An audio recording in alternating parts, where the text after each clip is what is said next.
Hello बच्चा party, क्या हाल चाल। तो आज के इस वीडियो में हम लोग बात करने वाले हैं अक्षीय स्थिति में विभव के बारे में। ठीक है। अभी तक के वीडियोस में हम लोगों ने बिंदु आवेश के कारण विभव देख लिया था। तो आज का हमारा जो टॉपिक है वो ये है कि द्विध्रुव के कारण जो विभव होता है उसमें अक्षीय स्थिति में विभव हम लोग किस तरीके से ज्ञात करेंगे। बहुत इंपॉर्टेंट है, बोर्ड एग्जाम में पूछा जाता है, तो दिल थाम के बैठ जाइए। आइए स्टार्ट करते हैं। देखिए बेटा, सबसे पहले ध्यान देते हैं द्विध्रुव किसे कहते हैं। तो द्विध्रुव हम बोलते हैं कि जब दो बराबर और विपरीत प्रकृति के आवेश एक दूसरे से कुछ दूरी पर रखे हो तो जो संरचना बनती है उस संरचना का नाम हम क्या बोलते हैं, द्विध्रुव है। अब द्विध्रुव के माइनस क्यू तथा प्लस क्यू आवेशों के बीच में जो दूरी क्या है, 2l है। इसका जो केंद्र है वो कितना है, O है। तो अगर ये O है तो यहां से यहां तक की दूरी l होगी और यहां से यहां तक की दूरी क्या होगी, l होगी। ये हो गया हमारा द्विध्रुव। अब इसी द्विध्रुव की अक्षीय स्थिति में, मतलब चाहे इधर पे और चाहे इधर पे, हम किसी भी एक पॉइंट पर विद्युत क्षेत्र की जो विभव है उसे ज्ञात करना चाहते हैं। तो हमने क्या कर लिया, एक द्विध्रुव ले लिया जिसका नाम AB है। इस द्विध्रुव के केंद्र O से r दूरी पर एक बिंदु P लिया इसकी अक्षीय स्थिति में, और इसी बिंदु P पर हमें क्या निकालना है, विद्युत विभव का मान निकालना है। तो अब जरा ध्यान से देखो बेटा, अगर ये पूरा 2l है तो ये l होगा और ये वाला l होगा आधा आधा। सही बात है सर, l होगा।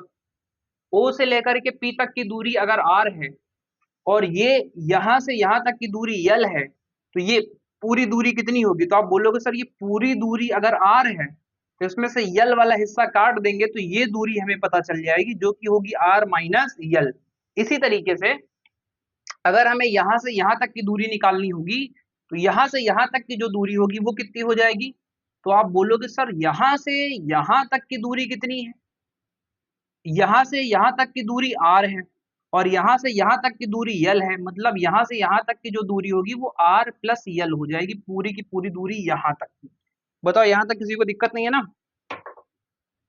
अब हम क्या करते हैं, हमने जो चीजें अभी आपको बताई वो मैंने बोर्ड पे यहाँ पे लिख दी है कि माना एक विद्युत द्विध्रुव माइनस क्यू तथा प्लस क्यू आवेशों से मिलकर बना है। माइनस क्यू तथा प्लस क्यू आवेशों से मिलकर बना हुआ है। माइनस क्यू आवेश पर माइनस क्यू आवेश बिंदु ए पर तथा प्लस क्यू आवेश बिंदु बी पर रखा हुआ है। दोनों आवेशों के मध्य दूरी कितनी है, 2l है। द्विध्रुव के केंद्र O से r दूरी पर, तो यहां से r दूरी पर, ये देखो r दूरी पर एक बिंदु P है अक्षीय स्थिति में, जिस पर हमें विभव ज्ञात करना है। अब हम देख लेते हैं सबसे पहले कि इस बिंदु के कारण यहां पर कितना विभव होगा, क्योंकि जस्ट पिछले वीडियो में हम लोगों ने डिस्कस किया था बिंदु आवेश के कारण विभव। बिंदु आवेश के कारण जो विभव का सूत्र आया था वो आया था KQ/R। KQ/R। तो हम जानते हैं कि इस आवेश से इस आवेश पर कितना विभव निकल करके आएगा और इस आवेश से इस आवेश पर कितना विभव निकल करके आएगा। तो देखो सबसे पहले माइनस क्यू के कारण चेक करते हैं। तो माइनस क्यू के कारण बिंदु P पर कितना विभव आएगा। आप बोलोगे सर माइनस क्यू के कारण जो विभव आएगा VA वो कितना निकल के आएगा, KQ/R। R मतलब दूरी, यहां से लेकर के यहां तक की जो दूरी है वो कितनी है प्यारे, r प्लस l। ठीक है। और इसी तरीके से माइनस क्यू के बाद अब हम लोग निकालेंगे प्लस क्यू के कारण। प्लस क्यू के कारण बिंदु P पर विभव, बिंदु P पर विभव निकाल दो जरा। तो बिंदु P पर विभव कितना आ जाएगा, ये यहां पे आ जाएगा VB। ये विभव कितना निकल के आ जाएगा, अगेन फार्मूला वही होगा KQ/R। R इस बार कितना है, यहां से यहां तक की दूरी r माइनस l, तो आप रखोगे r माइनस l। ये हमारा इक्वेशन फर्स्ट है और ये हमारा इक्वेशन नंबर 2 है। अब हम क्या निकालेंगे, बिंदु P पर कुल विभव कितना होगा। बिंदु P पर कुल विभव, तो प्यारे बच्चों जो बिंदु P पर कुल विभव निकल करके आएगा वो V निकल करके आएगा, VA प्लस VB निकल करके आएगा। और एक खास बात बेटा, माइनस क्यू के कारण जो विभव है उस पे आप चिन्ह सहित रखेंगे माइनस में, और जो प्लस क्यू के कारण आया है उसके ऊपर आप क्या रखेंगे, प्लस में रखेंगे। इतनी बात अपने को ध्यान रखनी है। तो अब जरा हम मान रखते हैं v बराबर वी ए का मान किस में दिया हुआ है, माइनस में, तो रख लो यहाँ पे माइनस के क्यू बटे आर प्लस यल, और वीवी का मान कितना आया हुआ है, के क्यू बटे आर माइनस यल। यहां तक का आप स्क्रीनशॉट ले लो, मैं 2-3 सेकंड का टाइम देता हूं, फिर उसके आगे हम उसको सॉल्व करते हैं, ठीक है। फटाफट से आप यहां तक स्क्रीनशॉट ले लीजिए। तो चलिए आप देखते हैं, ये अपने पास निकल के आया हुआ है। देखो अब इसके आगे सॉल्व कैसे करेंगे, v is equal to V बराबर, बेटा प्लस वाले को आगे कर देते हैं, तो हम लिखेंगे के क्यू बटे आर माइनस यल, और इस वाले को पीछे कर देते हैं, तो के क्यू बटे आर प्लस यल। अब आप जरा ध्यान से देखो, तो क्या के क्यू कॉमन हो जाएगा, यस सर कॉमन हो जाएगा, यहाँ आर माइनस यल बचेगा, और यहाँ क्या बचेगा, आर प्लस यल बचेगा, यस सर। अब थोड़ी सी यहाँ से मैथमेटिक्स है, जो बायोलॉजी के बच्चे होंगे वो थोड़ा ध्यान से देखेंगे। इसका एलसीएम लेंगे, पहले इसका यहाँ गुणा करवाएंगे तो आर प्लस यल आ जाएगा, माइनस लगा देंगे, इसका यहाँ गुणा करवाएंगे तो आर माइनस यल आ जाएगा, और बटे में क्या आ जाएगा, इन दोनों का आपस में गुणा करवाएंगे तो आर माइनस यल और आर प्लस यल निकल करके आ जाएगा।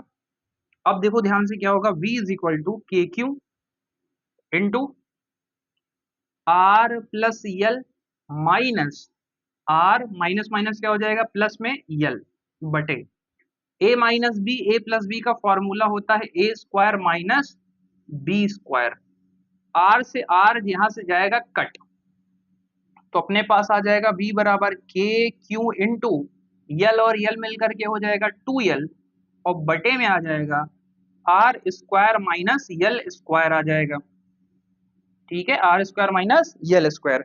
इसी को थोड़ा मैं आगे लिखता हूं, हम जानते हैं कि P बराबर होता है Q इंटू 2l, ये हम लोगों ने पढ़ा हुआ है कि P का मान होता है Q इंटू 2l, तो फिर से मुझे हटाने की जरूरत पड़ रही है, तो मैं इधर वाली सारी चीजें हटा दे रहा हूं, आप इनका स्क्रीनशॉट ले लेना।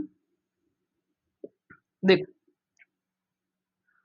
तो हम क्या लिखेंगे आगे, हम लिखेंगे v इज इक्वल टू, ऊपर आ जाएगा k, और इस q इंटू 2l की जगह पर हम लोग क्या लिखने वाले हैं, p, तो यहाँ आ जाएगा p बटे R square minus L square, ठीक है बेटा ध्यान से सुनना।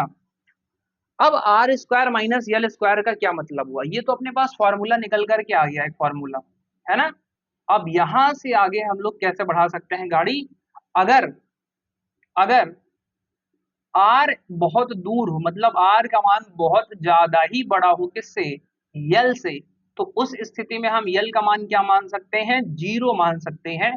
तो अब यहाँ पे रखो जरा फॉर्मूले में, के पी बटे आर स्क्वायर माइनस यल तो हो जाएगा 0 का स्क्वायर, जो फॉर्मूला आएगा वो आएगा के पी बटे आर स्क्वायर, और यही हमारा अक्षीय स्थिति में विद्युत विभव का फॉर्मूला है। आई होप यहां तक आपको बढ़िया से समझ में आया होगा, फटाफट से आप इसका स्क्रीनशॉट ले लो। तो अब इससे अगले वीडियो में हम लोग बात करेंगे निरअक्षीय स्थिति के कारण विभव, फिर उससे अगले वाले वीडियो में बात करेंगे किसी बिंदु के कारण आर कामा थीटा स्थिति पर विभव के बारे में। पर इसी वाले में एक और चीज देख लो, कई बार क्या होता है, बच्चे बोलेंगे सर हमारी बुक में तो ऐसा नहीं लिखा हुआ है, हमारी बुक में सर ऐसा लिखा हुआ है, v बराबर 1/4 pi epsilon nought p upon R square. तो हाँ जी बिल्कुल सही बात है, ये भी सही बात है, क्यों, क्योंकि इसी k का मान होता है 1/4 पाई अपसाइलन नॉट, ठीक है, ये आप यहाँ पे रख सकते हो। तो चलिए मिलते हैं नेक्स्ट वीडियो में, तब तक के लिए जय हिंद, वंदे मातरम।